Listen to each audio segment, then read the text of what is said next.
মনে পড়ে লড়াইয়ের সময় বাব্বাটা কোথায় ছিলেন?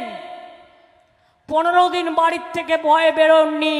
আর আমি এখনো চ্যালেঞ্জ করে বলছি, সিপিএমের সাথে আন্ডারস্ট্যান্ডিং করে আপনারা নন্দীগ্রামে এই গণহত্যা ঘটিয়েছিলেন। একদিন না একদিন তা প্রমাণ হবে, এবং সিপিএমের যারা বেঁচে আছে লুকিয়ে লুকিয়ে জিজ্ঞেস করবেন, তারা সমস্ত ঘটনা বলে দেবে। নমস্কার, পিপল ভয়েস নিউজে আপনাদের সবাইকে স্বাগত। আমি অরূপ। আজ মমতা বন্দ্যোপাধ্যায় এই বাইকটা শুনতে শুনতে অনেকগুলো ঘটনা আমার ফ্ল্যাশব্যাকে ভেসে উঠছিল।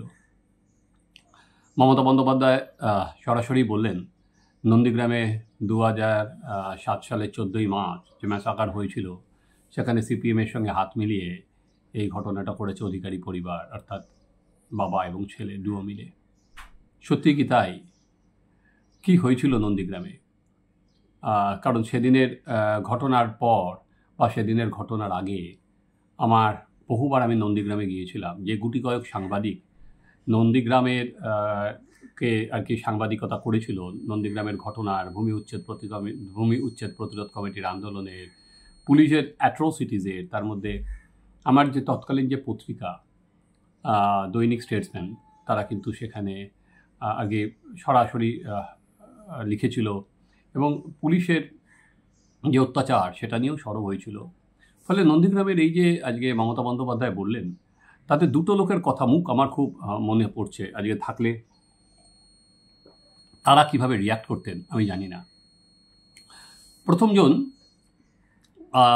হচ্ছেন অরুণ গুপ্তা। আপনারা হয়তো অরুণ গুপ্তাকে চেনেন না। অরুণ গুপ্তা হচ্ছেন তৎকালীন আইজি পশ্চিমাঞ্চল, ওয়েস্টার্ন রেঞ্জ। আমারই খুবই পরিচিত মানুষ ছিলেন, আইপিএস। উনি আর কি নেই, মারা গেছেন। তো এই যে পুরো নন্দীগ্রামের যে অপারেশন ছিল 14ই মার্চ 2007, সেই অপারেশনের নেতৃত্ব কিন্তু উনি দিয়েছিলেন। এবং তারপর এই ঘটনার পর যখন আর কি সিবিআই তদন্ত হয়, পরে আসছি, তা এই ঘটনার পর যতবারই আমার সঙ্গে অরুণ গুপ্তার কথা হয়, তখন অরুণ গুপ্তা কিন্তু আমাকে বলতেন, দেখো অরূপ, যে এটা একটা ষড়যন্ত্র ছিল, এবং এই ষড়যন্ত্র ভূমি উচ্ছেদ প্রতিরোধ কমিটি লোকেরা এবং তৃণমূল কংগ্রেস মিলে করেছিল। উনি তখন সিপিএমের কথা বলতেন না, কিন্তু সেদিন প্রচুর চটি পড়া পুলিশের সন্ধান পাওয়া গিয়েছিল নন্দীগ্রামের সেই ঘটনায়। আর কি এরকমই অভিযোগ ছিল যে সিপিএমের লোকেরা চটি আর কি পড়ে পুলিশের বেশ ধরে সেখানে গিয়েছিল এবং গুলি চালিয়েছিল। সেখানে 14 জন লোক মারা যায় 2007 সালের 14ই মার্চ পুলিশ ফায়ারিংয়ে। ফলে আজকে থাকলে উনি যে তত্ত্বটা দিচ্ছেন মুখ্যমন্ত্রী মমতা বন্দ্যোপাধ্যায়, তার সঙ্গে একটু অ্যাড অন করেছেন। হ্যাঁ, উনি সিপিএমের কথাটা বলেননি, কারণ স্বাভাবিক, তখন উনি সিপিএম সরকারের আমলে আইপিএস ছিলেন, যে সিপিএম আর এই নতুন তত্ত্ব দেননি। কিন্তু ওনার তত্ত্ব অনুযায়ী যেটা ছিল সেটা হচ্ছে যে এটা ষড়যন্ত্র ছিল এবং পুলিশকে লক্ষ্য করে ইট ছোড়া হয়েছিল এবং ভেতর থেকে গুলিও ছোড়া হয়েছিল। পরবর্তীকালে এটা নিয়ে যে সিবিআই তদন্ত হয়, সেই সিবিআই তদন্তে কিন্তু এর দায়ভার চাপানো হয়েছিল ভূমি উচ্ছেদ প্রতিরোধ কমিটির ঘাড়ে। এবং সেখানে বলা হয়েছিল প্রথমে আর কি পুলিশ যে গুলি চালিয়েছে তার আগে প্রপার মাইকিং করা হয়েছিল, তার আগে রবার বুলেট ছোড়া হয়েছিল, তার উপরে পুলিশ ফোর্স নিয়ে নিয়ন্ত্রণ করার চেষ্টা হয়েছিল, কোনোটা হয়নি। উপরন্তু উল্টো দিক থেকে ঢিল ছোড়া হয়েছিল, উপরের দিক থেকে গুলি যখন ছোড়া হয় তারপর পুলিশ বাধ্য হয় গুলি চালাতে। এবং সেখানেও আর কি অনেক লোকের যারা মারা গিয়েছিল সবার পরিচয় কিন্তু জানা যায়নি। এবং ফলস্বরূপ যেটা হয়েছিল, মমতা বন্দ্যোপাধ্যায় যেটা বলেছিলেন যে উনি ক্ষমতায় আসার পর যে সমস্ত পুলিশ অফিসার এর সঙ্গে যুক্ত, তো সেই সমস্ত পুলিশ অফিসারদের উনি শাস্তি দেবেন। কিন্তু অদৃষ্টের অদ্ভুত পরিহাস, যেমন 21শে জুলাইয়ের ঘটনা 93-এর কোনো পুলিশ অফিসারের শাস্তি হয়নি, তেমন নন্দীগ্রামের কোনো পুলিশ অফিসারেরও শাস্তি হয়নি। উল্টে তাদের প্রমোশন হয়েছে। এবং নন্দীগ্রামের একজন পুলিশ অফিসারকে তো তৃণমূল কংগ্রেস ক্ষমতায় আসার পর তাদের দলে পর্যন্ত নিয়ে নিয়েছিল, যে 2007 সালে গুলি চালনার অন্যতম আর কি ছিলেন, যার বিরুদ্ধে অভিযোগ ছিল, সত্যজিৎ বাবুকে। ফলে সেখান থেকে আজকে যেটাকে তারপরে এই গুলি চালনার পরে আপনারা যদি মমতা বন্দ্যোপাধ্যায়ের আন্দোলন দেখেন, সেটা কিন্তু এরপরেই আন্দোলিত হতে শুরু করে। সিঙ্গুরের পর নন্দীগ্রাম আন্দোলন সিপিএমের পায়ের তলার মাটি কিন্তু একদম সরিয়ে দিয়েছিল। সিঙ্গুরের আন্দোলন পর যদি নন্দীগ্রাম না হতো, তাহলে আমি জানা নেই যে সিপিএমের সরকার যেত কিনা। কারণ নন্দীগ্রাম আন্দোলন অনেক বেশি আর কি বলতে পারেন ভয়াবহ ছিল, অনেক বেশি শাসককে জিনা হারাম যেতে পারে, ঘুম নষ্ট করে দিয়েছিল বুদ্ধদেব ভট্টাচার্যের।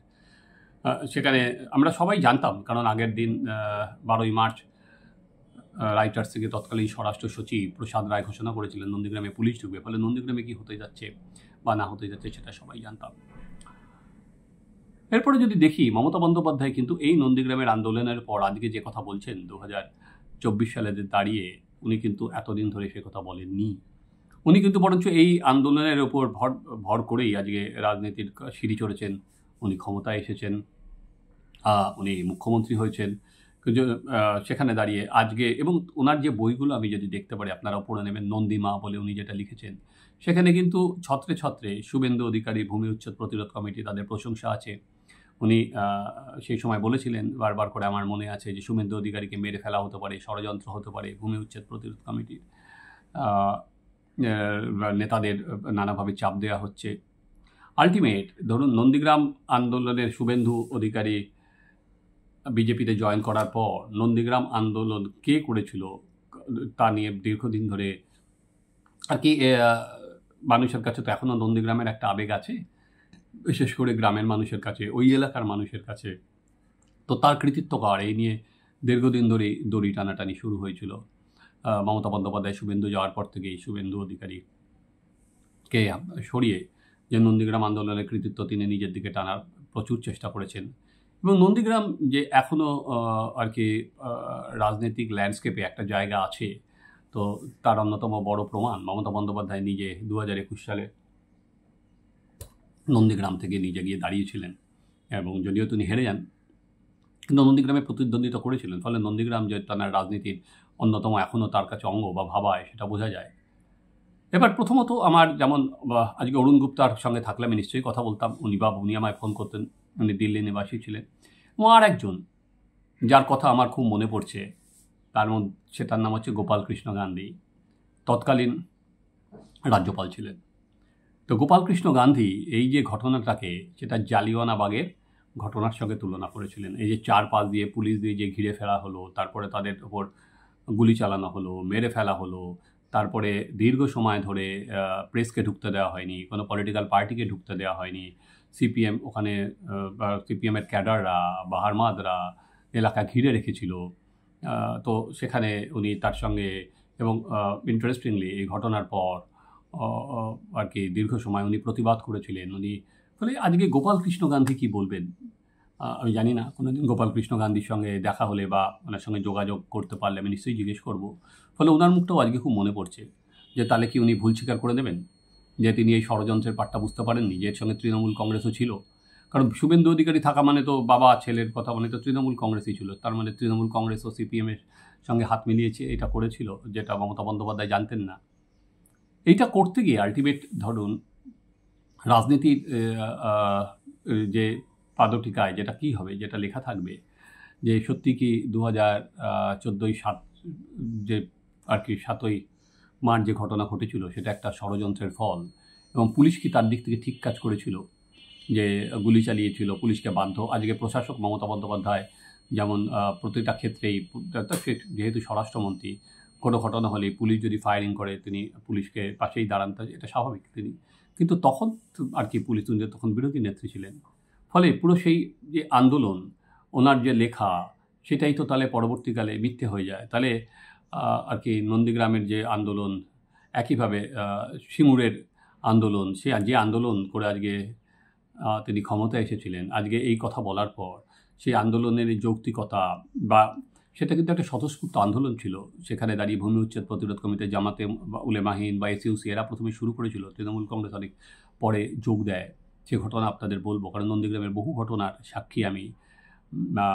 বহুবার নন্দীগ্রামে গিয়েছি, সেখানকার মানুষের সাথে কথা বলেছি, সেই নিয়ে রিপোর্ট করেছি, এমনকি পুলিশ ফায়ারিংয়ের পর সেই রিপোর্ট আমি করেছিলাম যে যে তৎকালীন ম্যাজিস্ট্রেট, খুব সম্ভবত আমার নাম যদি ঠিক করে স্মরণে থাকে, তার নাম ছিল নীতিশ রায়, তার কোনো পারমিশন ছাড়াই গুলি চালানো হয়েছিল। সেই রিপোর্টও আমার কাছে ছিল, সেই রিপোর্ট আমি তো বার করেছিলাম।